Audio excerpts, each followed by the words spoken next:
가사는 버림을 당하며 아스글론은 폐허가 되며 아스돗은 대낮에 쫓겨나며 에그로는 뽑히리라. 해변 주민 그렛 족속에게 화 있을진저. 블레셋 사람의 땅 가나아나, 여호와의 말씀이 너희를 치나니 내가 너를 멸하여 주민이 없게 하리라. 해변은 풀밭이 되어 목자의 움막과 양떼 우리가 거기에 있을 것이며 그 지경은 유다 족속의 남은 자에게로 돌아갈지라. 그들이 거기에서 양떼를 먹이고 저녁에는 아스글론 집들에 누우리니 이는 그들의 하나님 여호와가 그들을 보살피사 그들이 사로잡힘을 돌이킬 것임이라. 내가 모압의 비방과 암몬 자손이 조롱하는 말을 들었나니 그들이 내 백성을 비방하고 자기들의 경계에 대하여 교만하였느니라. 그러므로 만군의 여호와 이스라엘의 하나님이 말하노라. 내가 나의 삶을 두고 맹세하노니 장차 모압은 소돔 같으며 암몬 자손은 고모라 같을 것이라.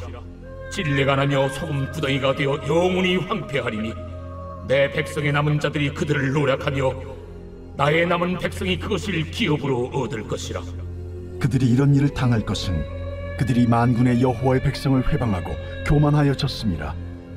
여호와가 그들에게 두렵게 되어서 세상의 모든 신을 쇠약하게 하리니 이방의 모든 해변 사람들이 각각 자기 처소에서 여호와께 경배하리라. 후수 사람들아, 너희도 내 칼에 죽임을 당하리라. 여호와가 북쪽을 향하여 손을 펴서 아수르를 멸하며 니느웨를 황폐하게 하여 사막같이 메마르게 하리니 각종 짐승이 그 가운데에 때로 누울 것이며 당아와 고슴도치가 그 기둥 꼭대기에 깃들이고 그것들이 창에서 울 것이며 문턱이 적막하리니 백향목으로 지은 것이 벗겨졌음이라. 이는 기쁜 성이라 염려 없이 거주하며 마음속에 이르기를 오직 나만 있고 나 외에는 다른 이가 없다 하더니 어찌 이와 같이 황폐하여 들짐승이 엎드릴 곳이 되었는고. 지나가는 자마다 비웃으며 손을 흔들리로다. 이틀 전부터 스바냐 말씀을 계속 보면서 하나님의 심판에 대한 두려움을 함께 보고 있습니다.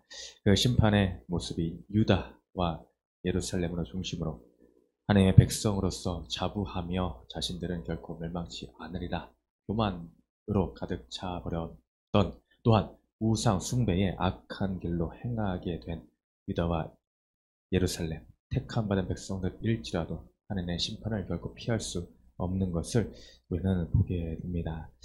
그 하나님의 심판이 유다와 예루살렘에 임할 것을 지금까지 선포하였음과 더불어서 오늘 말씀에서부터 보니 그 심판이 유다를 중심으로 동서남북 사방에 위치한 나라들에 대한 심판까지로 확장이 되고 있는 모습을 함께 보게 됩니다.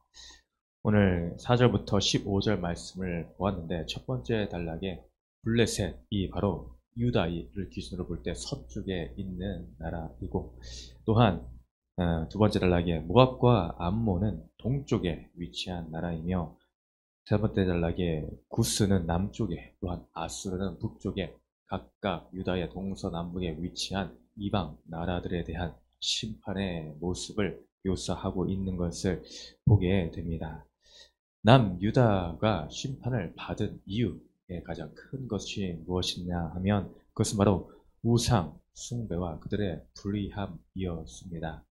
하나님을 믿는다, 선민이다 라고 택함을 받아 인도함을 받았던 그 백성들, 그러나 그들은 또 이방 나라들의 그런 온갖 유혹에 이기지 못하며 우상 숭배에 빠졌던 모습, 그런 불의한 모습을 보여주고 말았습니다. 그렇게 하나님의 뜻을 따라 살지를 않고 말씀과는 거리가 먼 자신들의 유익을 따르는 삶, 자신의 정욕을 좇는 삶을 살다 보니 하나님께서는 수차례 경고의 경고를 거듭하여 또한 그들을 심판하시리라 하는 오늘의 이런 말씀을 또한 들리게 되는 것이죠. 그에 비해 이 유다를 둘러싸고 있는 열방의 심판의 주된 이유는 무엇인가를 보면 그들의 불의와 교만함 플러스 무엇이 또 있나 보니 하나님의 백성에게 행한 그들의 폭행과 온갖 비방이 열방의 심판을 받는 이유이다 하는 것을 우리는 오늘의 말씀 본문을 통해서 알 수가 있게 됩니다. 첫 번째 전략의 블레셋, 두 번째 모압 암몬, 또한 세 번째 구스 아수르가 어떠한 자세한 이유 때문에 그렇게 심판을 받았는지는 본문 해설을 보시면은 그 이유들에 대해서 자세히 적혀 있는 것을 보게 됩니다. 각자 참고해 보시면 되겠습니다. 그 중에 뭐 대표적인 것 몇 가지만 다시 한번 집어본다면 블레셋이라고 하면 대부분 떠오르는 사건들이 몇 개 있습니다. 먼저 떠오르는 게 삼손이죠. 사사 시절에 삼손을 하나님께서 택하셔서 그 블레셋 민족과 싸우는 모습을 보게 하셨습니다. 그가 마지막 순간에 다곤 신전에서 기둥을 움켜쥐므로 또한 그 블레셋의 많은 사람들과 함께 그 자리에서 죽고 마는 것을 우리는 보질 않았습니까? 또한 다윗과 골리앗 할 때 나오는 이 골리앗 장군이 또한 블레셋의 대표적인 용맹스러운 장군이었죠. 이처럼 이스라엘과 뗄래야 뗄 수 없는 이 적대 세력 중에 하나가 이 블레셋이었습니다. 또한 모압과 암몬은 모압과 암몬이라고 하면 이 롯의 자손에 해당하는 자들이죠. 롯이 심판을 당하고 그 아내가 소금 기둥이 되었을 때 그들이 산으로 피하여 그들의 자손 후손을 낳아야 될 텐데 어찌할 거라고 할 때에 그 큰딸과 작은딸이 모략을 짜서 그 롯에게 아버지에게 술을 마시게 한 다음에 큰딸이 먼저 들어가서 낳은 아들이 모압이었고 두 번째 작은딸이 또한 들어가서 낳은 그 아들이 베나미이었는데 그 자손이 바로 이 암몬인 것이죠. 이 모압과 암몬은 어떻게 보면은 아브라함 이스라엘 자손들과 친척 관계에 해당할 수가 있는데 끊임없이 그들도 온갖 회방을 하였던 역사들을 보게 됩니다. 그 중에 대표적인 게 어제도 잠깐 보았지만 발람의 사건이라 할 수가 있죠. 또한 구스 아수르 또한 이들과 이스라엘과 뗄래야 뗄 수 없는 얽히고 설킨 역사적인 문제를 많이 갖고 있는 나라들이었습니다.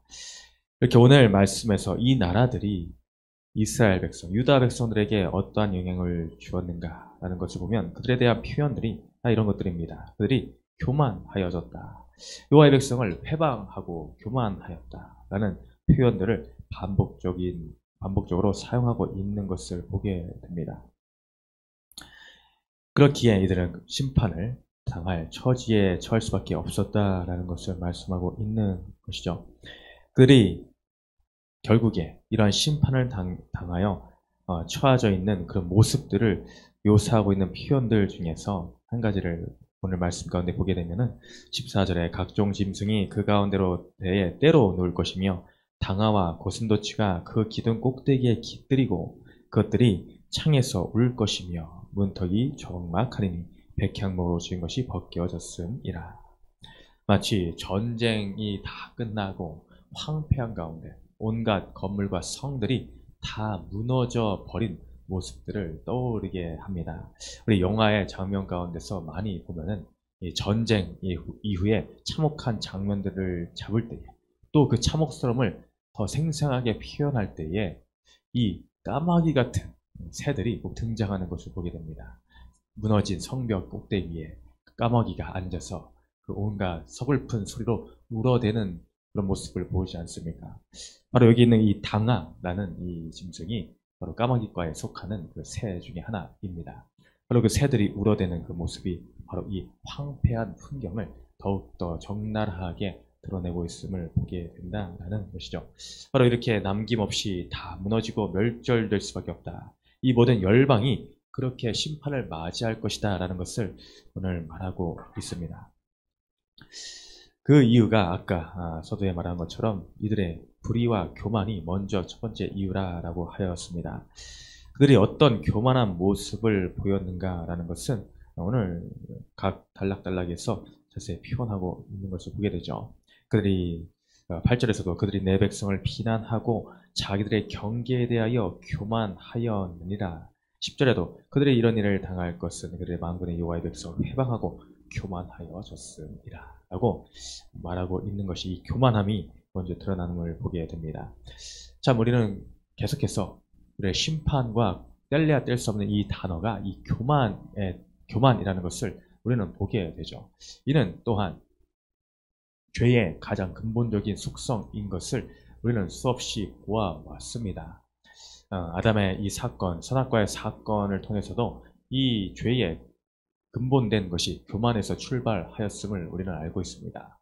선악과를 따먹지 말라 한 하나님의 명령을 무시하고 에덴 동산에 온갖 각종 실과들이 많았음에도 불구하고 굳이 아담과 하와는 그 선악과 열매에 손을 대고 만 것이죠. 사단의 유혹에 결국 그것을 뿌리치지 못하고 하나님과 같이 눈이 밝아질 것이다. 그리하여 하나님과 같이 높은 자리에 오를 것이다. 라는 그런 피조물로서 결코 있을 수 없는 창조주 하나님과 어깨를 나란히 하고자 하는 그런 교만함이 바로 죄의 시작, 뿌리였다라는 것이죠. 이것은 바로 천사이자 천사였지만 타락하여 사탄이 되고만 그의 마음과 동일한 것입니다. 그가 하나님으로부터 예쁨을 받고 천사장으로서 존귀히 여김을 당함으로 하나님과 같이 되고자 하는 교만함 가운데에 반란을 일으키고 결국 쫓겨냄을 당하지 않았습니까?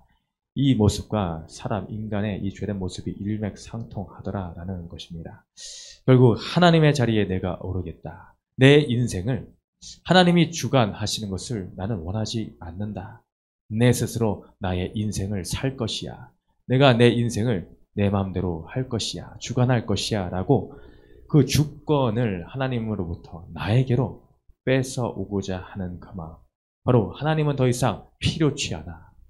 하나님이 무슨 필요야? 라는 그 마음에서 이런 교만함이 싹트게 된다라는 것이죠. 다른 것이 교만이 아닙니다. 바로 이런 것들 때문에 이들 열방은 심판을 당할 수밖에 없었다라는 것을 말해주고 있습니다. 하나님께서는 그들을 분명히 사용하실 때가 있었습니다. 블레셋이며 모압과 암몬이며 구스와 아스르며 그 외에 바벨론까지도 이방의 열방을 하나님은 각 때에 맞게 도구로서 사용하신 것을 우리는 수차례 보아왔습니다. 이스라엘과 유다가 죄악 가운데에 있을 때에 하나님께서는 이방을 들어서 그들을 치는 도구로서 사용하셨었죠. 그들이 회개치 않으니 아수르를 들어 치시고 또 회개치 않으니 또 바벨론을 들어 치시는 모습들을 수차례 반복적으로 보여주셨습니다.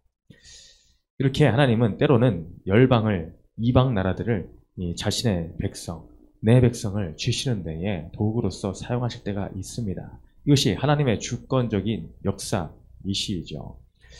그런데 이 도구로 사용하는 것은 한마디로 하나님의 허용이다라고 할 수가 있는데, 쓰임받도록 그렇게 허락하신 것인데, 그런데 도구된 자들로서 자신들의 주제를 알지 못하고 자신들의 분수를 파악하지를 못하고 그것 이상의 경계를 뛰어넘는 교만함을 보일 때가 있더라라는 것입니다. 하나님께서 정하신 딱 수준이 있는데, 그 기준선이 있는데, 도구로서, 채찍으로서 여기까지야 라고 하는 선이 있는데 그것을 넘어버리더라라는 것입니다. 그것을 넘어서 자신들의 유익을 더욱더 챙기며 그들을 탈취하며 그들을 괴롭히고 회방하는 일에까지, 또한 그들을 놀리고, 오늘의 표현의 8절에 보면 모압의 비방과 암몬 자손의 조롱이다라고 했습니다.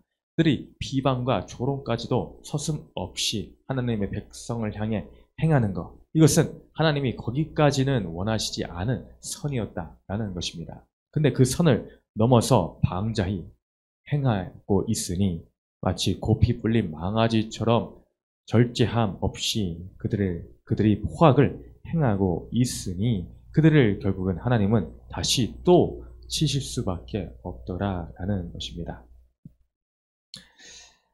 이것이 모든 그 권력, 그들에게 그런 능력까지도 주시는 것이 하나님이신데 그것을 알지 못하고 자신들이 스스로 높아져서 모든 열방이 망한 이유가 그것입니다. 아수르도 그렇고 바벨론도 그렇고 내 스스로 강대국이 되었다. 나의 힘으로 이 모든 주변에 있는 나라들을 치고 또 침공하였다라고 자신들의 자랑이 드러나니 하나님의 이름을 드러내고 이 권력을 주신 하나님 앞에 겸손의 모습을 취한 것이 아니라 그들이 스스로를 자랑을 하니 결국 또 그들도 하나님 앞에서 멸망의 길에 접어들 수밖에 없었더라 라는 것입니다.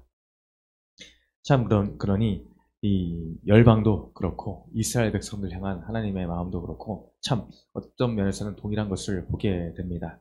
그들의 마음 가운데에 하나님이 없을 때에는 여지없이 그들의 마음을 치시는 모습을 보게 됩니다. 참 그러므로 우리는 이를 통해서 참 많은 교훈을 얻게 되는 것이죠. 우리의 마음 가운데에 얼마나 하나님을 찾는 인생을 살고 있느냐라는 것입니다. 그 하나님을 찾는 마음이 없다면, 찾는 입술이 없다면 동일하게 하나님 앞에서 우리는 침을 당할 수밖에 없는 것입니다. 교만한 입술이, 나의 교만한 마음이 높아지고자 하는 그런 나의 삶이 있지는 않는지 돌아봐야 되겠습니다. 어제의 하루를 한번 돌아보십시오. 내 입술에서는 얼마나 주님을 찾았습니까?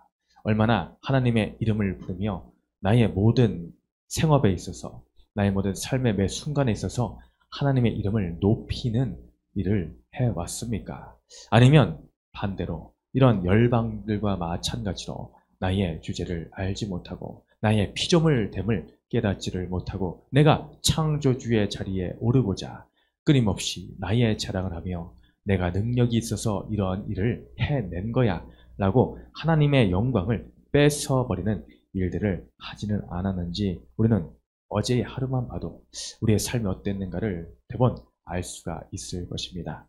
그러므로 우리의 마음 가운데 이러한 불의와 교만함이 나도 모르게 싹트고 있지는 않는지를 또한 살펴보아야 될 줄을 믿습니다. 내가 하였다라는 높아지고자 하는 이런 마음들을 우리는 버려야 될 줄을 믿습니다. 이런 이들의 열방의 많은 핍박과 환난 가운데에 하나님께서는 한 가지 소망의 메시지를 주시는 것을 그 순간순간 이 사이사이의 말씀을 통해서 우리는 알 수가 있습니다. 그것이 무엇인가? 바로 7절 말씀에 보니 그 지경은 유다 족속의 남은 자에게로 돌아갈지라. 또한 9절 말씀의 후반절에 보니 내 백성의 남은 자들이 그들을 노략하며 나의 남은 백성이 그것을 기업으로 얻을 것이라. 오늘 남은 자도 남은 백성이라는 표현들이 나옵니다. 하나님께서는 분명 유다 백성을 택하여 그들을 자녀 삼아주시고 그들을 내 백성, 내 이스라엘이라 불러주셨습니다. 우리가 이러한 자들이라는 것을 잊지 말아야 됩니다. 하나님은 피로 값주고 사신 우리 각 사람 한 사람 나를 그렇게 사랑하고 계십니다. 내가 남은 자가 되기를 원하시고 계시더라 라는 것입니다. 그들의 범죄함 가운데에 이런 열방의 도구를 통하여 침을 당하고 멸망할 수밖에 없지만 하나님은 남은 자들에게 주실 기업을 허락을 하고 계신다라는 것입니다. 이 열방이 이러한 처참한 환경 가운데 처할 것인데 그 열방의 땅 가운데에 유다족 속의 남은 자들에게 돌아갈 것이 있다라는 것을 말씀해 주고 있는 것이죠. 이 남은 자에 해당하는 것이 누구이겠습니까? 앞서 말한 교만한 자와 반대되는 자리에 서 있는 자들이 바로 남은 자들이다라는 것입니다. 바로 죄의 심각성을 깨달아 아는 자, 그 죄로 인해서 눈물 흘리며 하나님 앞에 참회하며 회개하며 돌아오는 자, 말씀을 따르기를 사모하며 날마다 주님의 말씀대로 살기를 소망하는 자, 바로 이러한 자들이 하나님이 바라시는 남은 자의 축복을 받을 자들이다라는 것이죠. 우리는 하나님의 자비하심과 인내하심을 너무나 강조한 나머지 죄에 대한 심각성을 깨닫지 못할 때가 너무나 많이 있습니다. 우리는 죄의 심각성을 인식하는 자리에 날마다 있어야 됩니다. 그러므로 심판을 받을 수밖에 없는 내가 죄인입니다. 나는 심판을 받아 마땅한 자입니다. 라는 인식이 날마다 우리의 머릿속에 있어야 된다는 것입니다. 우리의 삶 가운데 있어야 된다는 것입니다. 그러한 자들이 하나님을 경외하는 자들이며 나의 본분을 아는 자, 나의 신분이 어떠한 자임을 아는 자, 그러므로 하나님 앞에서 자고하지 못하며 하나님 앞에서 날마다 겸손으로 나아갈 수밖에 없는 자, 이러한 자가 바로 이 남은 자의 축복, 낮은 자의 축복을 받는 자들인 줄을 믿습니다. 그러므로 우리는 오늘의 이 말씀들을 통하여 또한 유다와 열방의 이 모습을 통하여 우리는 이러한 것들을 깨달으며 정말 내가 남은 자의 그 자리에 있기를 원합니다. 나의 교만함을 날마다 쳐서 복종시킴으로 사도 바울이 자고하지 아니하기 위하여 그 질병을 육체의 가시를 허락하여 준 것 같이 나의 매 순간의 삶 가운데서 내가 자고하지 않기 위하여 오늘의 이러한 환경을 주심도 감사드립니다. 열방같이 그러한 심판에 쓸어버림에 그러한 저주를 받는 인생이 아니라 내가 이제 남은 자가 되어 주님의 기업을 잇는 자로서 또한 우리 가정에서 내가 그렇게 쓰임받으며 우리 교회 가운데서 그렇게 낮은 자로 남은 자로 쓰임받는 자가 되기를 원합니다라고 우리의 고백을 하며 주 앞에 겸손함으로 오늘의 하루를 구별하여 드리는 우리 공동체가 되시기를 주님의 이름으로 축원드립니다. 아멘.